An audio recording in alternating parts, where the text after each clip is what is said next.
به درس 8 کورس استارت مهارت خواندن زبان پشتو خوش آمدید. السلام علیکم ګرانو زده کوونکو، څنګه یې؟ زه ښه یم او هیلهمند یم چې تاسو هم جوړ او صحتمند اوسئ. زه علي ستاسو ښوونکی یم او دلته د خوږې پښتو ژبه درس ورکوم. موفقیت تکرار لجوجانه کارهای ساده است. پس برای به دست آوردن هر مهارتی تکرار و تکرار و تکرار کنید. مهربانی وکړئ زما وروسته تکرار کړئ. لطفاً بعد از من تکرار کنید. زه توپ لرم. زه توپ لرم. من توپ دارم. په توپ لوبې کوم. په توپ لوبې کوم. با توپ بازی میکنم. زما توپ سپین دی. زما توپ سپین دی. توپ من سفید است. زه د توپ سره فوتبال کوم. زه د توپ سره فوتبال کوم.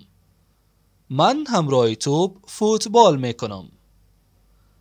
زه د خپل ورور سره بال لوبه کوم. زه د خپل ورور سره بال لوبه کوم. من همراه برادر خود توپ بازی میکنم. زه د توپ سره سپورت کوم. زه د توپ سره سپورت کوم. من همراه توپ خود ورزش میکنم. و اما رسیدیم به بخش مهم لغات. همیشه ای را گفتیم و باز هم میگویم که برای یادگیری هر زبان تلاش کنین دایره لغات خود را افزایش بدین. لوبه کول. لوبه کول. این کلمه یک فعل ترکیبی است به معنای بازی کردن. لرل. لرل. این کلمه نیز یک فعل است به معنای داشتن. خپل. خپل. این کلمه یک قید است به معنای خود. سپین. سپین.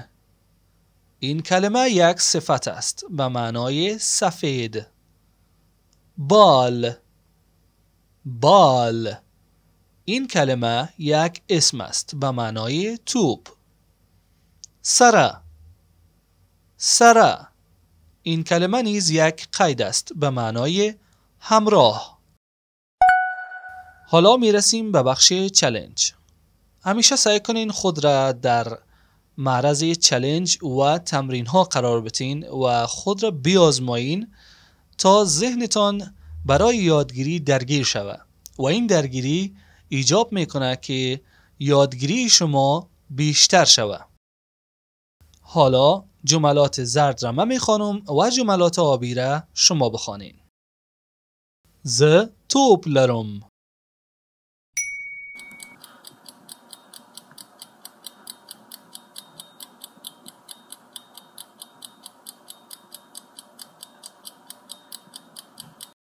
زما توپ سپین دی.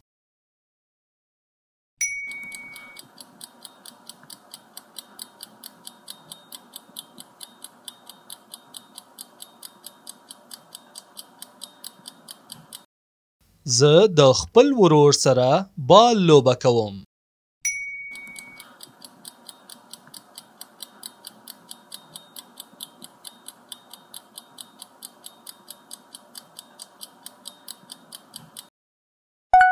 این بار جملات آبی رنگ را من میخوانم و جملات زرد را شما بخوانین.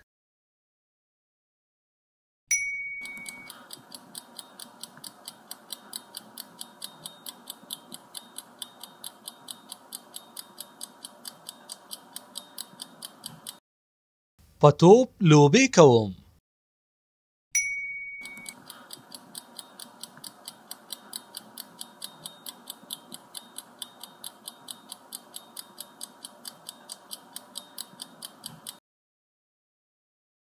زه د توپ سره فوتبال کوم.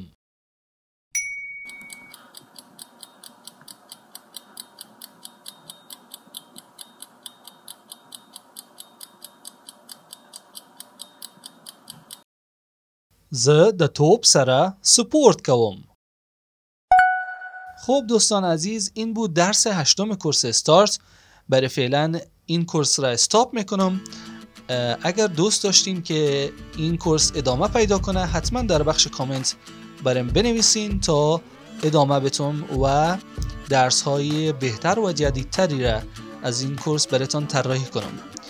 و برای حمایت از ما حتما چینل ما را سابسکرایب کنین و زنگوله را فشار بدین و به دوستان عزیزتان معرفي کنین.